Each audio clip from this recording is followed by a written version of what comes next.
Balot na balot tayo. Sobrang lamig, -1 today guys. It's Sunday today. We just finished attending mass. So ngayon papunta tayo ng city center para mag-brunch kasi hindi pa tayo kumain. So walking lang. Maganda din mag-walking pag may araw. Yes. Kahit malamig, dapat nag-walking. As in guys, sobrang lamig pero kagandahan is there is a sun. The sun is out. So we hope everyone had a happy New Year. New Year. And we wish everyone a prosperous New Year. In this video, pag-uusapan natin yung self-reflection natin for the past 7 years na nandito na tayo sa United Kingdom. Ano yung realization natin after 7 years? Or yung mga napapansin natin. Diba?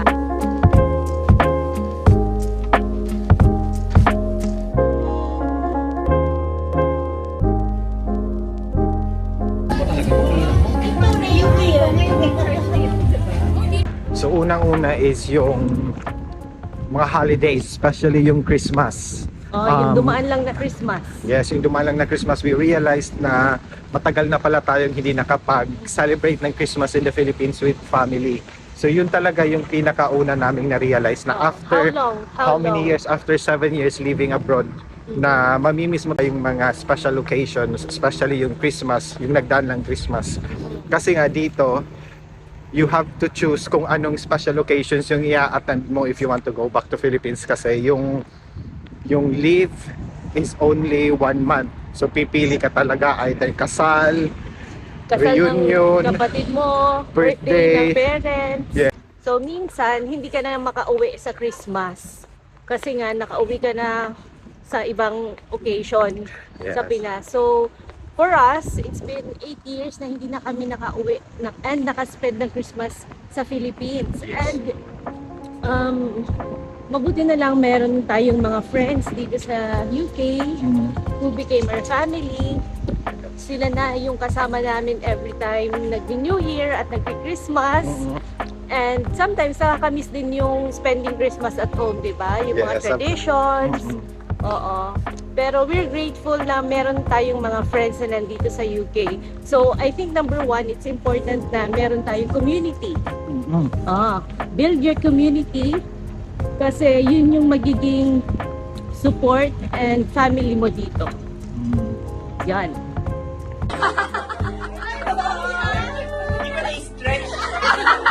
Guys, mamimiss natin yung mga Christmas traditions. Wala tayo ditong simpang gabi katulad sa Philippines.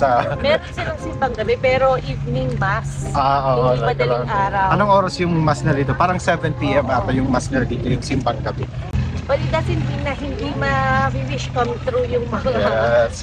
Hindi rin ako nagdadasal mo. hindi rin ako sure kung same dito na mag-wish ka and then pag ma-complete mo yung simbang gabi is matutupad yung wish mo. Di ba yun yung ano natin ngayon sa Philippines, yung mga Christmas traditions natin. Taimtim na dasal.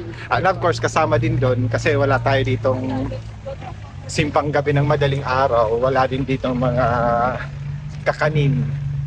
Puto bumbong. Yeah.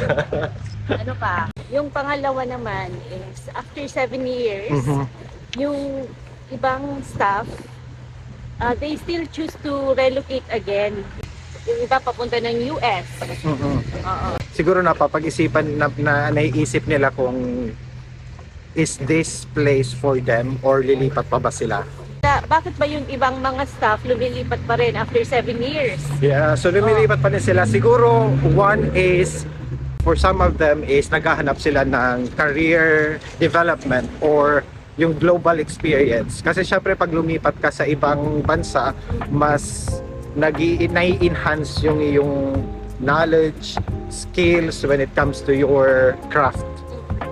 At the same time, siguro may mga family sila doon.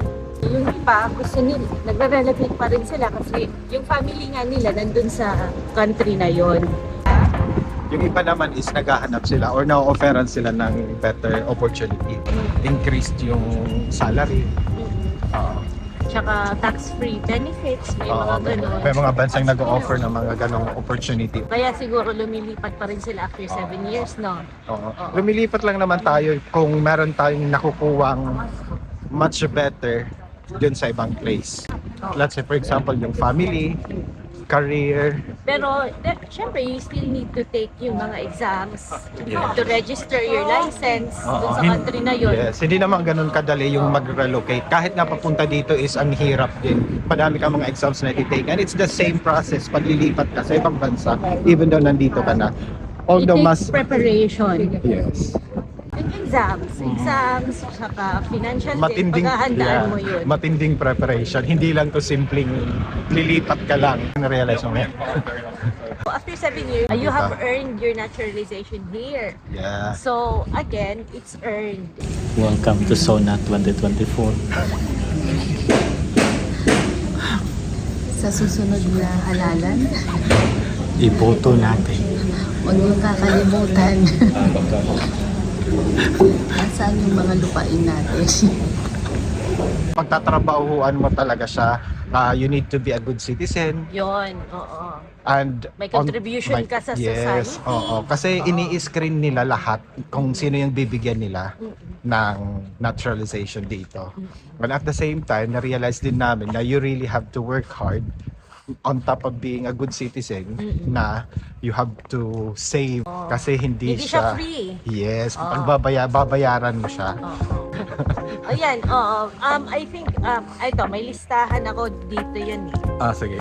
Sasabihin pa rin ba natin kung how much? Ayan na. Oo. So, actually, basta approximately mga 5,000 5,000 pounds. but that was our time 2 years ago. 2 years ago yon. So, Oo. siguro nag-i-increase siya yearly. Yes, nag-increase siya yearly. So you really have to save from the time na pumunta ka dito ng UK, if you are planning to take that naturalization, you really have to save.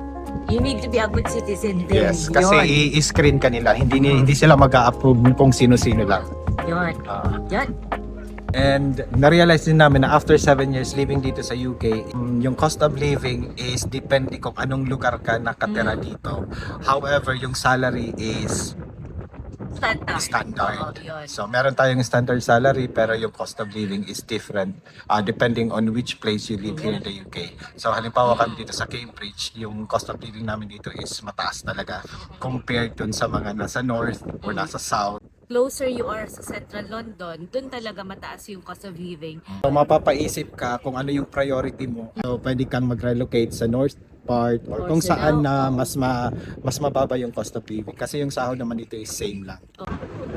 Sige. So, in addition dun sa yung iba lumilipat na sila sa ibang places. Kasi nga, mas naging strict din yung rules ng immigration dito sa United Kingdom. One of the reason ba't sila nag-change ng mga immigration rules dahil sa dinidecrease nila yung net migration. Yun. Oo. Yun talaga yung reason ba't sila naging strict. At pinalitan nila yung mga rules From and 5 years, regulations. di ba? From 5 years. Hindi pa naman yun sure pero madami na tayong naririnig. Thank you for your support. Thank you guys And for we your really support. appreciate it. And we wish you guys more blessings.